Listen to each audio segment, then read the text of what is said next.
a ver, ¿dónde estamos? Primero les voy a pedir si me pueden confirmar que se ve el PowerPoint. Sí, sí, se ve perfecto. Bárbaro, bárbaro. Estas son presentaciones que utilizo en la carrera presencial.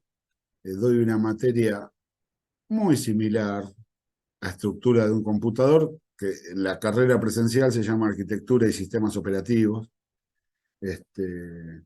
Y nada, tengo todas las clases hechas PowerPoint, así que tomo algunas de estas presentaciones para compartirlas con ustedes, porque me parecen muy piola, poder verlo así.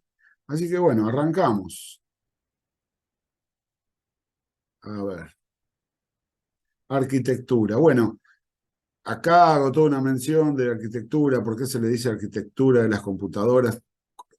Esto está relacionado a digamos, al nombre de la materia presencial. ¿Por qué arquitectura? Y ahí tenemos las definiciones de arquitectura. En realidad, cuando hablamos de arquitectura de las computadoras o estructura de un computador, como sería el nombre de nuestra materia, quizás la acepción más válida es la que dice que es una estructura o forma en que algo está ordenado, dispuesto y construido.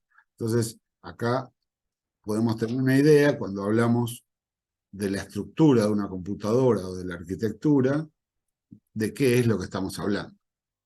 ¿Qué es lo que necesita eh, el perfil profesional de un analista de sistemas para saber de la herramienta principal que va a usar, que son las computadoras, digamos? Eh, no debemos tener, o sea, no es necesario que tengamos un conocimiento muy profundo de hardware. O sea, no es la intención convertirnos en soportes técnicos, ¿no? Pero sí está bueno saber qué es lo que pasa dentro de una computadora cuando la estamos usando. O sea, es nuestra principal herramienta y un poco esta materia apunta a eso, ¿no? Entonces, bueno, vamos a hablar de las computadoras, pero para hablar de las computadoras tenemos que entender el contexto de una computadora. O sea, el entorno, qué es lo que pasa, cómo se relaciona con, con su entorno una computadora. Entonces, el contexto de una computadora es lo que se llama básicamente un sistema informático, donde en el sistema informático uno de los componentes de ese sistema es la computadora. Ahora vamos a ver cuáles son los otros componentes. Después, a una computadora también se le dice, es en sí mismo es un sistema. Por eso se dice sistema general de una computadora o de un computador. O sea, una computadora es parte de un sistema, es parte del sistema informático, pero es un sistema en sí mismo. Y a ese sistema se le dice sistema general de una computadora. Por eso quizás muchas veces me escuchen decir, referirme al sistema general, simplemente cuando me refiero al sistema general me estoy refiriendo a una computadora. Y después tenemos el sistema central de una computadora. El sistema central de una computadora es una parte, es un componente del sistema general de una computadora. Es un subsistema del sistema general, que es el sistema central, el cual también vamos a estudiar. Pero bueno, estamos hablando mucho de sistemas, informático, general, central. Por las dudas, nunca está de más poner un concepto libre de sistema. Es una definición muy amplia de lo que es un sistema. A lo que yo les digo, o sea, hay definiciones más complejas, podemos encontrar si googleamos, pero a mí me gusta esta. Un sistema siempre es un conjunto de elementos que van a tener una interacción entre ellos, o sea, interactúan entre sí, y por lo general tienen un fin determinado, o sea, es una definición amplísima del sistema, ¿no? Y los componentes, o sea, ¿cuáles son las partes del sistema? O sea, el sistema tiene los componentes, que son aquellos elementos a los que hacíamos referencia recién. Un sistema también tiene entradas, salidas, una frontera, o sea, algo que puede ser físico o no, que determina dónde comienza y dónde ya no está el sistema, dónde está y dónde no está el sistema, dónde comienza y dónde termina ese sistema.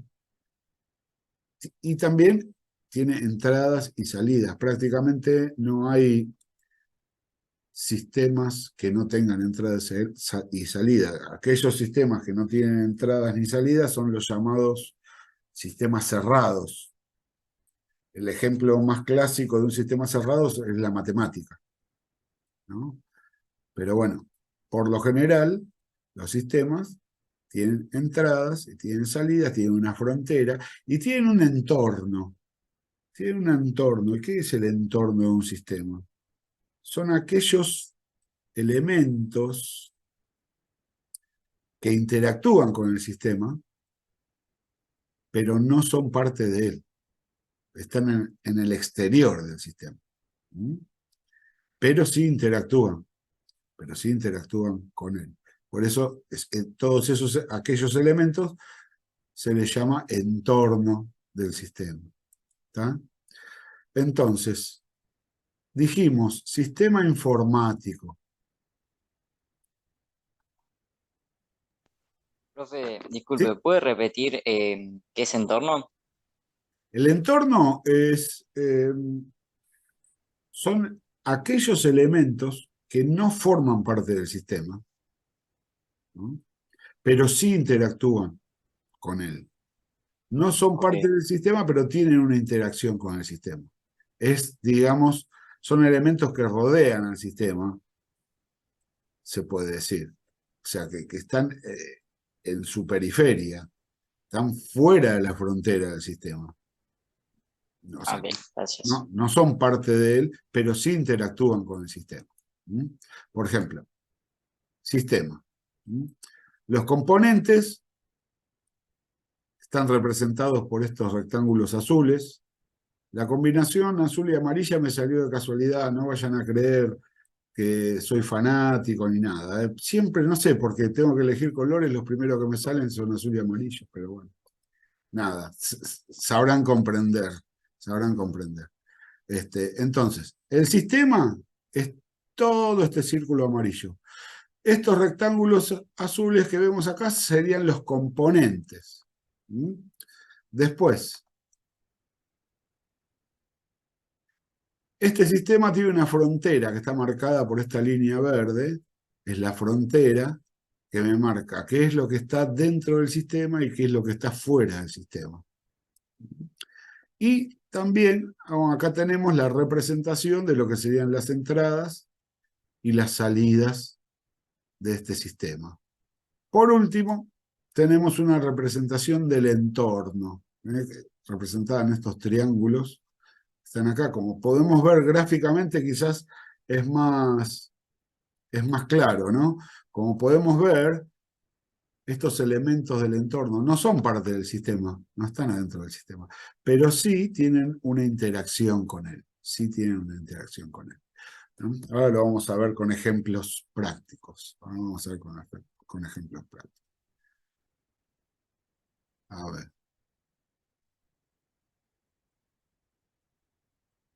Acá vamos a hablar de sistema informático. ¿Mm? Sistema informático son todos aquellos componentes entre los cuales tenemos hardware, software, personas, actividad humana y datos y demás, que trabajan para procesar cierta información requerida, para generar información en forma automatizada, digamos, como lo puede hacer una computadora, de una forma práctica, de una forma rápida y para llevar la gestión de algún problema, o sea, en general, sistema informático, que nos pueda dar la información que uno necesita como para poder tener una buena toma de decisiones. Eso es básicamente una definición de sistema informático. En un sistema informático, una computadora es solamente parte del sistema. Porque como podemos ver, sistema informático, bueno, acá en este dibujo tenemos un ejemplo de un sistema informático. Este dibujo un poco antiguo, por el modelo de computadora que podemos ver y demás elementos, es un dibujo que tiene sus años. No es tan viejo porque veo que la chica está usando un mouse. Bueno, no es tan viejo para mí, que empecé usando las computadoras cuando todavía no se usaba el mouse. Pero bueno, podemos ver que básicamente un sistema informático tiene 4 componentes. Por un lado, la computadora, o sea, el hardware. La computadora, con todos sus elementos, es un elemento del sistema informático. Por otro lado, tenemos el software, que son los programas, las aplicaciones, o sea, todo aquello que se va a ejecutar con la computadora. Todo lo que es intangible, es el software. Después tenemos los datos. Los datos, para que a través de los datos se pueda conseguir información. Los datos son expresiones generales, pueden ser, hay, digamos, muchos tipos de datos, pero los datos son las expresiones, son los valores con los cuales uno quiere que se realicen procesos y cálculos para obtener una cierta información. Los datos, por lo general, están contenidos en un soporte físico. Por lo general. A veces ni siquiera están en un soporte físico.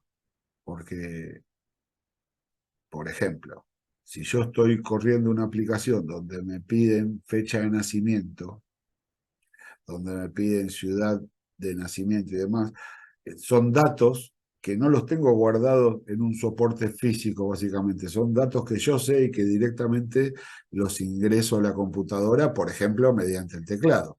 Pero también puedo tener datos que están, por ejemplo, impresos en una hoja, como el caso del ejemplo de este dibujo de acá. Los datos están en un soporte físico, que en este caso es un papel.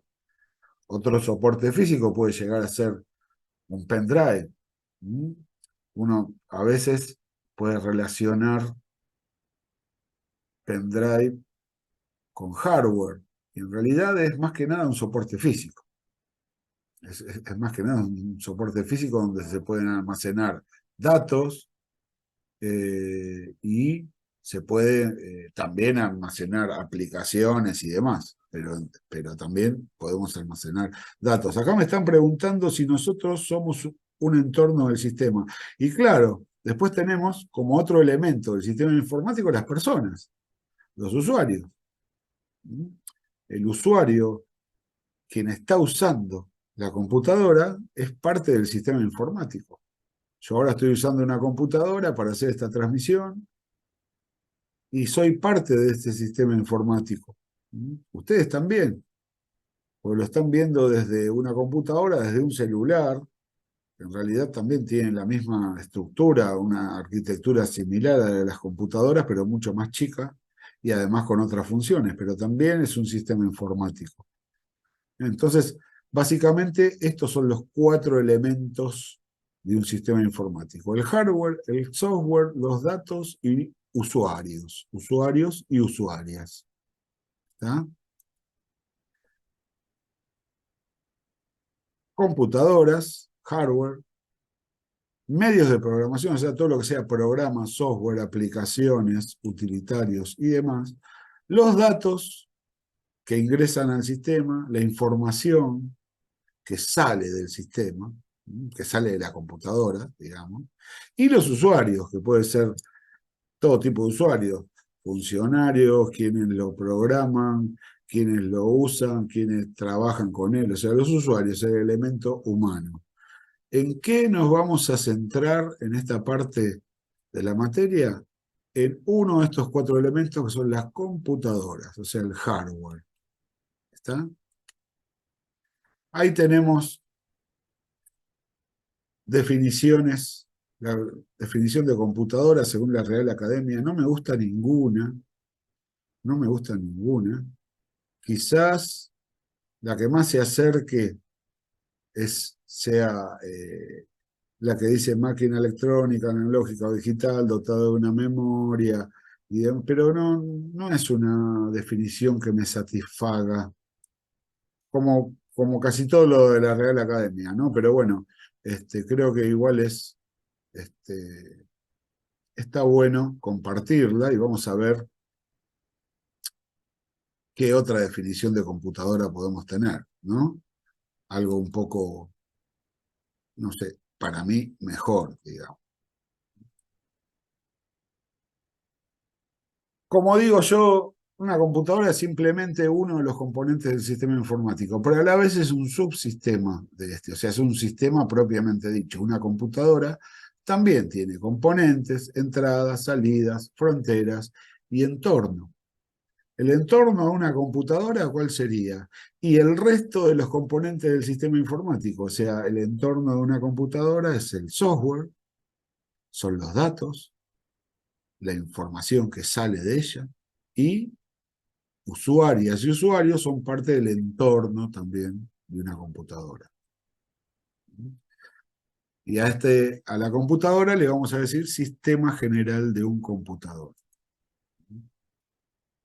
Todo esto es un sistema informático. Usuarios, programas, datos y computadoras, que a su vez es un sistema en sí, sistema general de una computadora, donde podemos ver 2 elementos del sistema general: el sistema central y las unidades de entrada-salida. Cuando decimos unidades de entrada-salida nos referimos a periféricos, y cuando decimos sistema central hablamos básicamente del procesador y la memoria principal. Ampliaremos, como dicen los noticieros. ¿Está? Bueno, falta 1 minuto y pico. Les propongo salir un segundo y volver a entrar por el mismo enlace, porque se nos está por cortar el Zoom, gente. ¿Salimos y entramos? Gracias. Ok. Bueno, gracias. Reanudo la reunión. Muy bien. Entonces, ¿cuál es la función de una computadora? A ver, me gustaría escucharles a ustedes un poco. A ver, ¿qué les parece a ustedes? ¿Cuál es la función de una computadora? Procesar datos. Procesar datos. ¿Qué significa procesar datos? Cuando vos podés darle una orden a la computadora que la pueda ya sea almacenar o la pueda enviar. Sí, esas órdenes se las puedo dar, sí, mediante un cierto software y demás. Sí, procesar datos es una de las cosas que hace una computadora, que es, en realidad yo lo sintetizo con 2 acciones. Porque uno dice, una computadora me sirve para comunicarme, para ver una plataforma, una película, para jugar, Reproducir música. reproducir música, ver videos. O sea, pero todas esas acciones que puede hacer una computadora se puede sintetizar en 2 acciones. Acá, gracias Sandra, que dice procesar datos, darle un sentido a los datos que se envían. Bueno, el sentido en realidad se lo da el ser humano. La computadora no, porque la computadora es algo que no piensa. Es algo que no piensa. La computadora no piensa, no tiene inteligencia. La inteligencia que puede llegar a verse en una computadora es totalmente humana. Hoy en día Hoy en día no, ya hace bastante, se viene hablando muchísimo de inteligencia artificial. Bueno, está bueno, es un tema, es una definición muy ganchera, ¿no? Queda bueno, nos da, hay ciertas aplicaciones y ciertas cosas que hoy están pasando con la tecnología que nos da la sensación de que algo, o sea, algo así, una computadora, una red y demás, toma sus propias decisiones, generan sus propios pensamientos, sus propios razonamientos, nos da esa sensación. En realidad, las computadoras no piensan, no piensan, no toman, la inteligencia artificial literal todavía no existe. Todas esas soluciones que podemos encontrar con una inteligencia artificial, todas esas respuestas, todo eso que nos aparece armado en general, todo eso es el resultado del trabajo de mucha gente. Ahí hubo mucha gente trabajando y diseñándolo y dándole su toque personal, el famoso algoritmo, ¿no? Sandra dice, procesar grandes cantidades de información en forma veloz y precisa que realiza este procedimiento gracias a una serie de elementos de hardware y software. ¿Sí? Sí. En realidad, lo que se procesan son datos. Lo que procesamos son los datos. El resultado del procesamiento de datos es la información. No, siempre uno suele usar datos e información como sinónimos. No estaría del todo mal, pero está bueno marcar la diferencia entre lo que es dato e información. Dato es cualquier expresión general. Y la información es el producto del procesamiento de esos datos. Y cuando uno dice procesar, ¿qué significa? Hacer cálculos. Hacer cálculos con él. Una computadora es una calculadora, ni más ni menos. Lo que hace la computadora es calcular, no hace otra cosa que eso. Ejecuta instrucciones, y a través de esa ejecución, siguiendo esas órdenes, va a procesar ciertos datos que va a recibir. Así que, nada, eso. Podemos, claro, como dice Micaela, algoritmos, programas, o sea, instrucciones. Instrucciones es todo tipo de programas. Entonces podemos decir que las dos funciones de una computadora es procesar datos por medio de la ejecución de ciertas instrucciones. Ahí está sintetizado todo lo que hace una computadora. Como les pongo acá, la función de una computadora es la de procesar datos por medio de la ejecución de ciertas instrucciones para obtener información. Bien sintética. Si yo googleo esta pregunta, puedo llegar a tener muchísimas respuestas, muchísimos artículos extensos, pero básicamente lo podemos sintetizar así. Con mayor o menor medida vamos a andar por ahí. No hay mucha diferencia.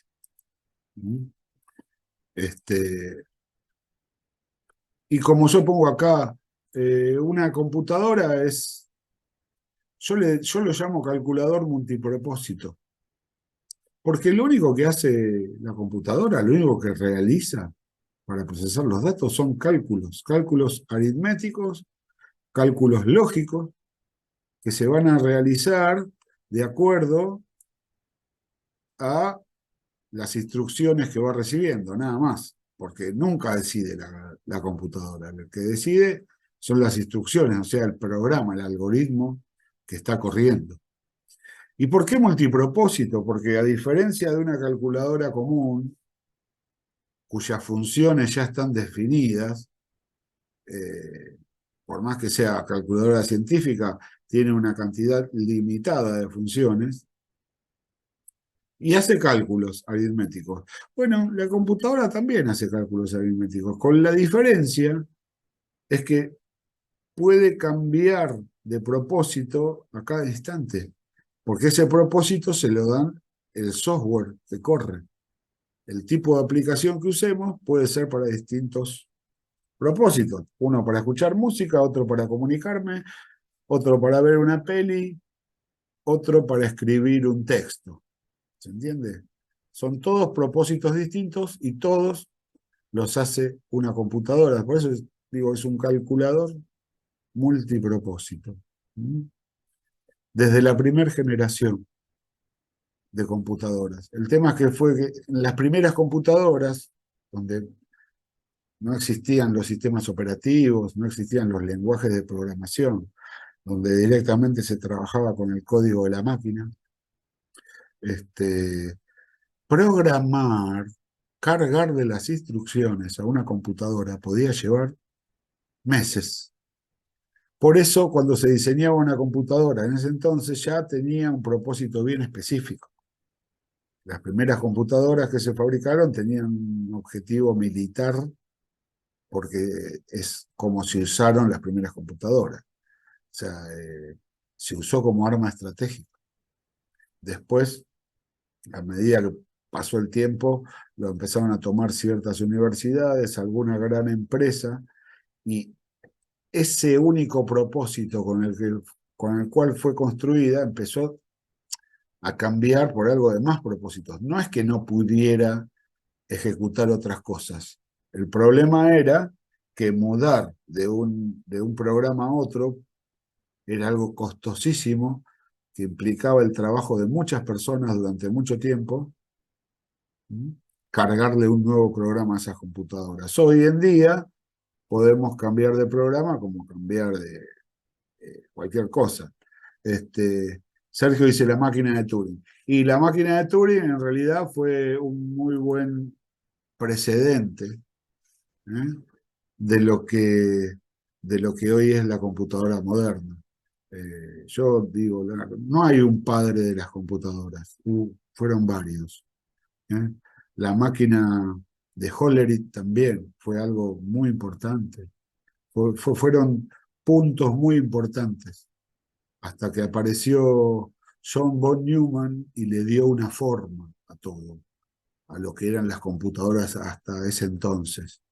Y él diseñó una arquitectura, una forma de proceso, fijó ciertas condiciones y demás para la arquitectura de las computadoras que se sigue usando hoy en día. La arquitectura de nosotros todo lo que veamos en esta materia responde a la arquitectura de von Neumann. Que entre otras cosas lo que logra es que las máquinas sean multipropósito. Y sí, claro, Turing fue una persona fundamental para llegar hasta donde hemos llegado. Es una de tantas personas, ¿no? Muy bien. A ver. Entonces, el sistema general de un computador o una computadora está constituido por el hardware. Por eso muchas veces uno puede preguntar qué es una computadora y muchos te dicen que es el hardware, o sea, los elementos, el procesador, los periféricos, teclado, pantalla, memoria, demás, y también los programas, incluyen sistema operativo, y en realidad los programas, el software, no son parte de la computadora. El software es otro elemento, la computadora es puro hardware, puro material tangible, como dice, son los medios físicos que constituyen un proceso de datos. Y el software, no, el software es impalpable, no es algo físico, es algo abstracto, es un programa, una orden, una sentencia. La combinación hace que se genere el proceso de datos, pero la computadora en sí es solamente hardware. ¿Está? Y el hardware, como dijimos, son todos los elementos físicos. Y son muchos. Y de distinto tipo. Y cada uno cumple una función. Y como cada elemento de hardware tiene una función específica, hay una forma de organizar a todo este hardware, a todos estos elementos, que esta forma se llama los bloques funcionales del hardware. Los bloques funcionales es la organización de los elementos de hardware de acuerdo a su función. Por eso se le dicen bloques funcionales del hardware. Los bloques funcionales del hardware son cuatro. Son cuatro. Entrada, memorización, procesamiento y salida. Estos son los cuatro bloques que constituyen el hardware. Cualquier elemento de hardware va a estar en uno de estos cuatro bloques de acuerdo a su función, con la salvedad de que hay ciertos elementos de hardware que pueden formar parte de más de un bloque. Por ejemplo, y cuando hay algún elemento que pueda estar en dos bloques, siempre esos dos bloques van a ser la entrada y la salida. ¿Qué nos estamos refiriendo? A los dispositivos de entrada-salida, los periféricos que dan entrada y salida. Por ejemplo, un módem, por ejemplo, una unidad de disco, tienen entrada y salida. Después están aquellas partes de hardware que son solamente entrada, son los periféricos de entrada puro, un teclado, un mouse. Los de salida puro, una impresora, un plotter, una pantalla común. Ahora la pantalla táctil ya es de entrada y de salida, porque puede entrar a través, digamos, del ingreso de datos tocando la pantalla y tiene salida a través de lo que se ve por pantalla. Salvo aquellos dispositivos que son de entrada-salida, que estarían en dos bloques, el resto de los elementos de hardware pertenecen solamente a uno de estos bloques, y así es como se clasifica. ¿Está? ¿Alguna pregunta, gente?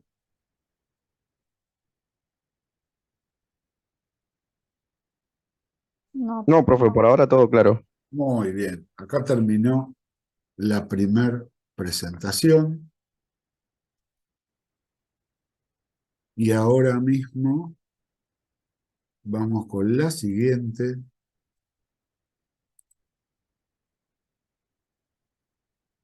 A ver.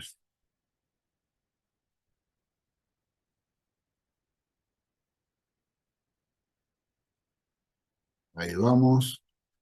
Vamos a compartir la pantalla nuevamente y vamos a la segunda presentación.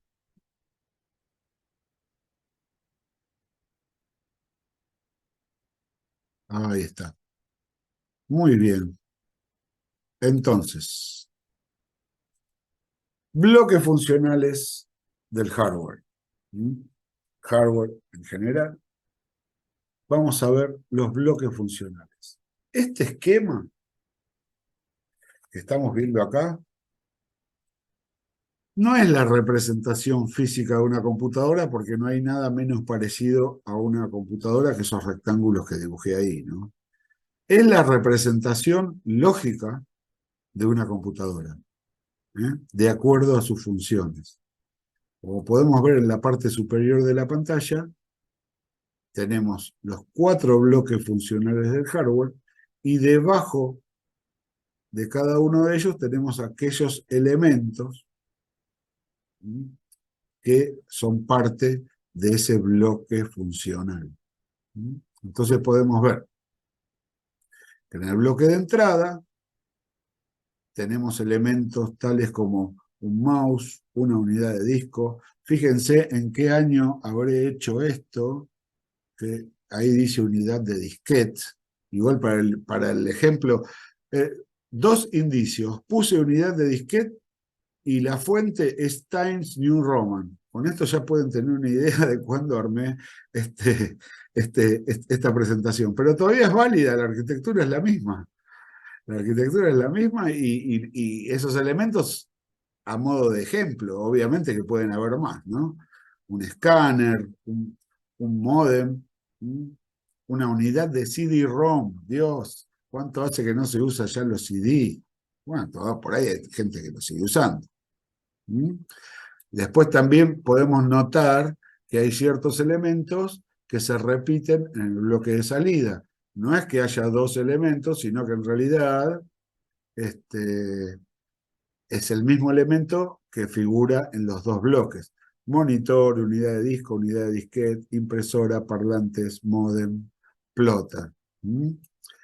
Bloque de entrada, bloque de salida. Después tenemos, el bloque de memorización, en el cual tenemos un solo elemento, al que vamos a llamar por ahora en forma genérica memoria principal. Más adelante veremos cómo está constituida la memoria principal. Spoiler alert, es la RAM más la ROM. Es la memoria RAM más la memoria ROM, el ROM BIOS, digamos. Ese es el bloque de memoria de una computadora. Todo eso constituye la memoria principal. Y tenemos el bloque de... tengo cosas en el chat. A ver. 5 1/4, claro, sí, yo usé, claro, los de 5 1/4. Unidad zip. Unidad zip es mucho más moderno, claro. Yo ya era... En mi tercer PC empecé a usar zip. En el primero usaba dataset. Le digo eso, quizás jamás en su vida escucharon el término dataset, porque no me alcanzaba la plata, pero era una unidad de una lectora de disquete.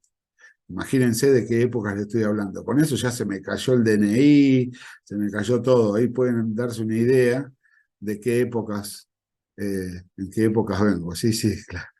Es así, ni más ni menos. Pero bueno, volvamos. Procesamiento también tiene un solo elemento, que es la unidad central de proceso. Me preguntan blanco, no, blanco y negro no, era fósforo ámbar. Era fósforo ámbar, no blanco y negro.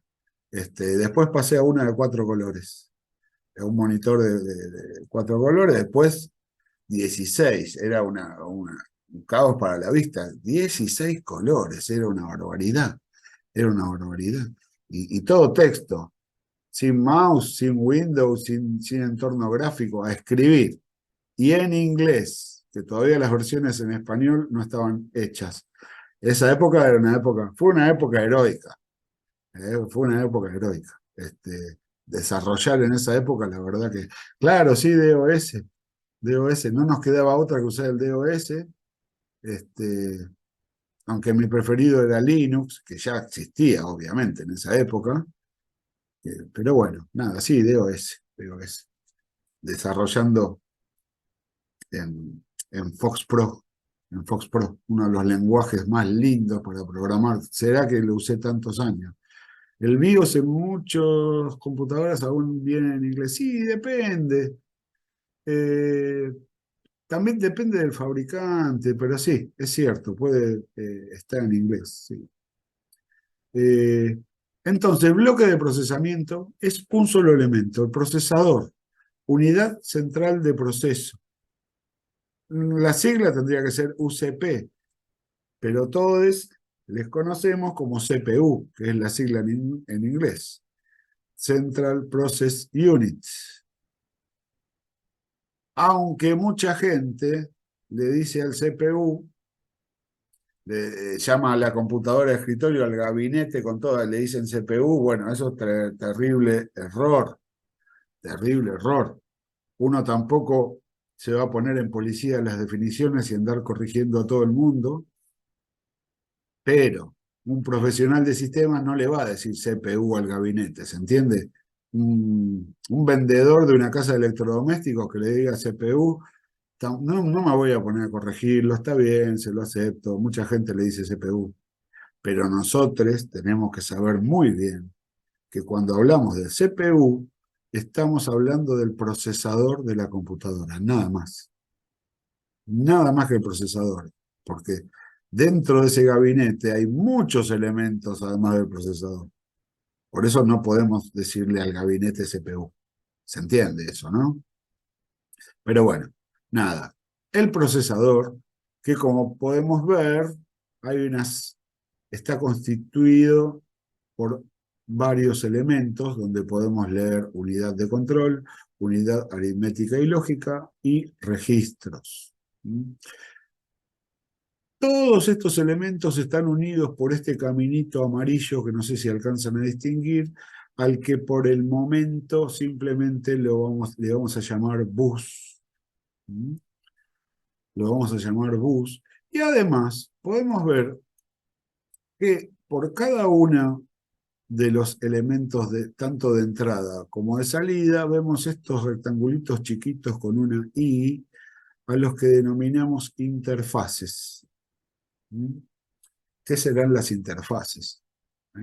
Las interfaces, la parte lógica de la interfaz, es lo que hoy físicamente, o sea, lo que son las tarjetas de expansión, tarjeta de video, tarjeta de audio, todas esas son la placa de red, interfaces son.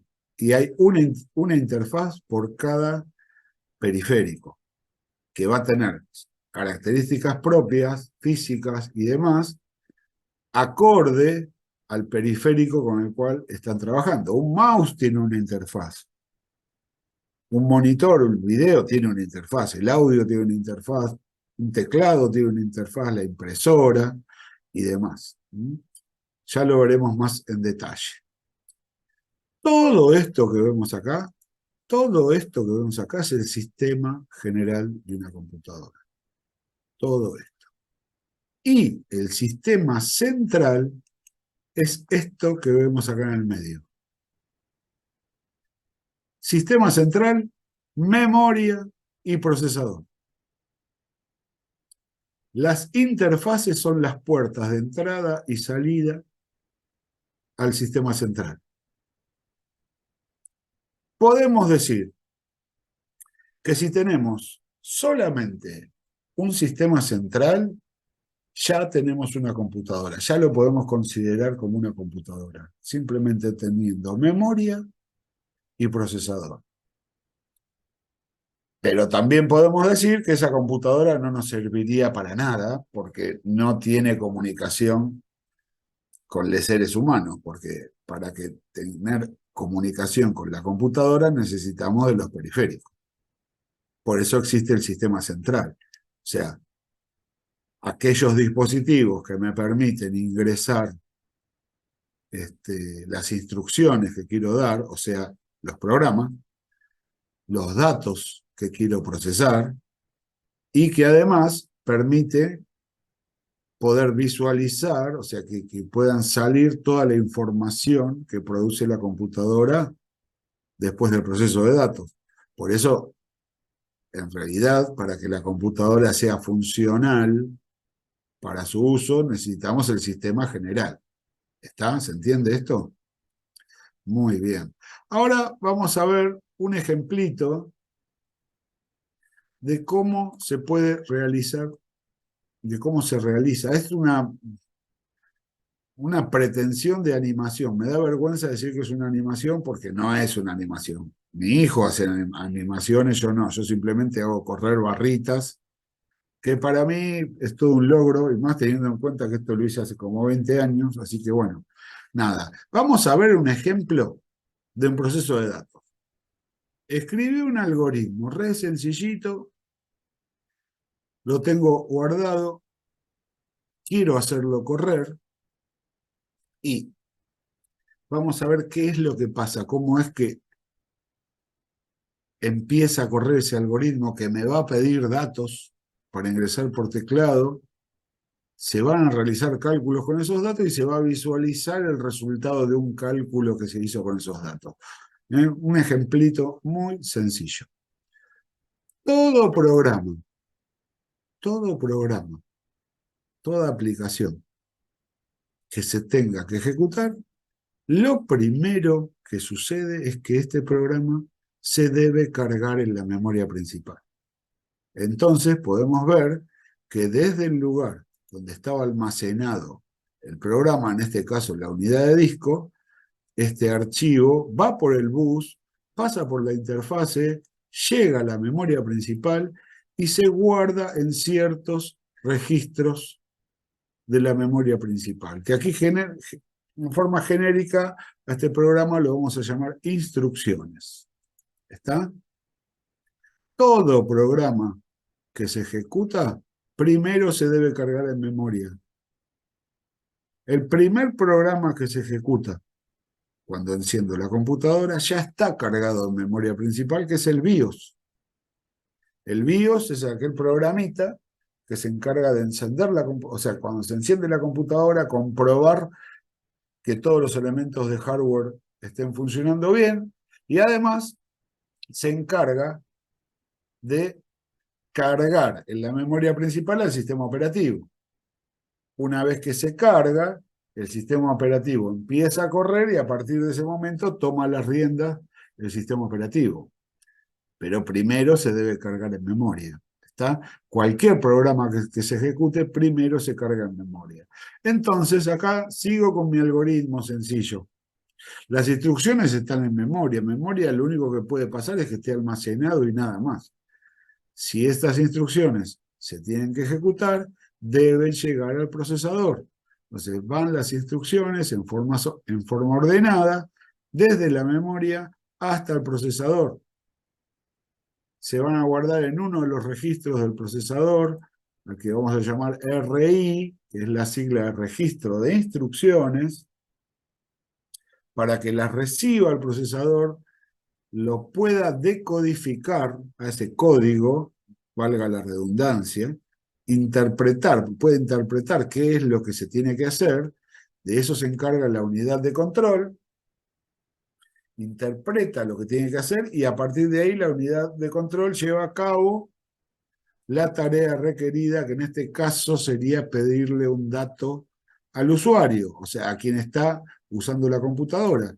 Este usuario por teclado va a ingresar ese dato, ingresa al sistema central, se carga en la memoria, y una vez que el dato está cargado en memoria, ya puede ir hacia el procesador, se van a guardar en registros AX, que son registros auxiliares a la unidad aritmética y lógica, que es la que se encarga de realizar las operaciones con esos datos y emitir los resultados, también llamado información. Los resultados, una vez que los genera el procesador, antes de salir al exterior, primero también se guardan en memoria. Y ahí sí, esta información, desde la memoria, toma las vías de salida que corresponden para ese programa, que puede ser o bien el monitor, y uno lo puede visualizar, o bien también yo puedo elegir de repente guardar esa información en una unidad de disquete. ¿Está? Con eso ahí tenemos un ejemplo muy sencillo, muy básico de lo que es un proceso de datos. ¿Está, gente? ¿Alguna consulta, alguna pregunta? No. Bueno, No, profe. bárbaro. No, profe. Buenísimo. Después de esto hay una serie de conceptos, de definiciones. Viene la definición de unidad central de proceso, de unidad de control, unidad aritmética lógica, registros, de memoria, de periféricos. Vienen, que es un poco, yo lo que voy a hacer, porque ya es un poco tarde. La presentación la corto acá, pero cuando suba al PowerPoint va a estar completo, así aprovechan todos los conceptos y las definiciones que siguen en este PowerPoint. Pero con esto yo ya estaría redondeando y dando era el objetivo de nuestro primer encuentro, ver esto en forma bien general. Ahora me gustaría, sí, dedicarle estos últimos minutos a consultas, dudas, preguntas que puedan surgir con respecto a lo que vimos, con respecto a la materia en general y demás. Así que les escucho. ¿Nosotros trabajaremos con algún tipo de trabajo práctico, profe, o directamente con exámenes? Bueno, es que en la modalidad a distancia, Los trabajos prácticos vienen a ser los parciales. No sé si estuvieron viendo el plan de trabajo. En el mosaico de presentación de la materia está el manual, está el plan de trabajo donde está en forma detallada, clase por clase, todo lo que se va a ver. Las dos instancias evaluatorias obligatorias son el trabajo práctico 1 y el trabajo práctico 2. Si estuviéramos en la modalidad presencial, sería el primer parcial y el segundo parcial, que son trabajos que en su momento se va a avisar. Yo, por ejemplo, el jueves van a tener una actividad para hacer, que es en Word, que es un cuadrito. Eso no es un trabajo práctico, es una pequeña actividad. Es una pequeña actividad que van a tener una semana para subirlo a la plataforma. Se le hará una pequeña evolución a esa actividad, pero en realidad, instancia evaluatoria obligatoria hay dos, trabajo práctico 1 y trabajo práctico 2. En el plan de trabajo están las fechas. Se va a abrir un lunes y se va a recibir hasta el lunes siguiente a las 12 de la noche. Ahí se corta la recepción. Yo después voy a tener toda una semana para ir haciendo las evaluaciones, corrigiendo, calificando y haciendo las devoluciones a medida que vaya corrigiendo. Una vez que pasa esa semana, cada uno por plataforma va a recibir su evaluación y en caso de tener que recuperarlo, ese mismo lunes ya van a recibir un trabajo práctico recuperatorio que también va a durar una semana, o sea, con el mismo mecanismo, pero va a ser otro trabajo. Para probar la cursada, para aprobarla necesitan tener aprobados los dos trabajos prácticos o sus recuperatorios. ¿Está? La calificación no es numérica, es simplemente aprobado o desaprobado. Es simplemente aprobado o desaprobado, donde yo les voy a hacer la devolución. Van a encontrar, van a recibir un PDF con, o sea, con todas las correcciones que fui haciendo sobre su trabajo. Ustedes lo van a recibir en Word y lo van a entregar en Word. Yo sobre eso le pongo todos los cartelitos, todas las correcciones, lo transformo en PDF y se los devuelvo junto con la calificación. Y eso les daría, o sea, si tienen aprobados los dos trabajos prácticos, los habilita para rendir el examen final. Que eso va a ser, o sea, tienen más de 2 años para rendirlo, pero igual el primer llamado que van a tener es en julio. Me lo pueden dar en julio, pero pueden esperar diciembre o febrero o marzo del año que viene. Eso lo disponen ustedes. ¿Está? Se pueden, no, en PDF mejor no entreguen en PDF, porque yo sobre lo que ustedes escriben, yo voy poniendo cartelitos, observaciones y demás, y digamos, por eso yo se los entrego en Word, así los recibo también en Word. ¿Se entiende? Por eso Sí, profe. no se puede entregar en PDF, pues yo no podría editarlo, eso, o sea, ponerle observaciones y carteles y demás. Yo sí, una vez que ya le puse todo eso y ya puse la calificación, ahí lo transformo en PDF y eso se los devuelvo a ustedes, junto con algún comentario y demás. ¿Está? Sí.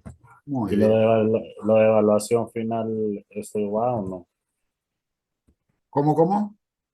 Hay algo aquí que dice en el plan que se llama evaluación final. La Dice que evaluación final consiste es en examen escrito presencial individual. exactamente, es en el instituto y es un examen escrito, sí. Que ahí pueden elegir ustedes la fecha en que se quieren presentar. Puede ser en julio, puede ser en diciembre, puede ser en febrero o marzo del año que viene. Tienen casi 2 años para presentarse. Ok. ¿Está? Pero ya acercándonos a la fecha, hablaremos del examen final, les mostraré algún modelo de examen final, cosas que se han evaluado, como para que tengan una idea de qué es lo que pueden llegar a encontrarse en el examen final. Más teniendo en cuenta que esta es una materia con muchísimo contenido. Entonces yo los voy a ir guiando a medida que vayamos viendo la cursada. Siempre voy a hacer hincapié en lo que para todo es importante, pero voy a ir marcándoles las cosas que a mí me parecen muy importantes, que eso significa que seguramente va a estar en el examen final, ¿se entiende eso? Pero todo eso lo vamos a hablar en el último encuentro, en el encuentro que hagamos en el mes de junio. Les traeré finales viejos para que vean, les hablaré a qué apunto, cuál es mi criterio de evaluación, como para que el día del examen final no vengan así a ciegas, sino que tengan una idea de con lo que se pueden llegar a encontrar. Y de esa forma también prepararse de manera acorde a eso que vamos a hablar. Siempre cuenten con eso. Yo acá estoy al lado de ustedes para ayudarles a hacer la mejor cursada que puedan. O sea, digamos, cuenten conmigo para todo lo que necesiten. Me mandan mensajes, lo que sea. Acá estoy para que caminemos todo este trayecto juntos y llegar a un buen resultado, que sería, primero, aprender y segundo, aprobar el final. Gente, tenemos menos de un minuto. Les saludo a todos. Gracias por haber venido, gracias por quienes abrieron la pantalla, y bueno, nos vemos en el próximo encuentro a la misma batihora y por el mismo Vaticanal. Nos vemos, gente. Chao, Buenas noches. Gracias por todo. Gracias. Gracias, profe. Buenas noches. Gracias por todo.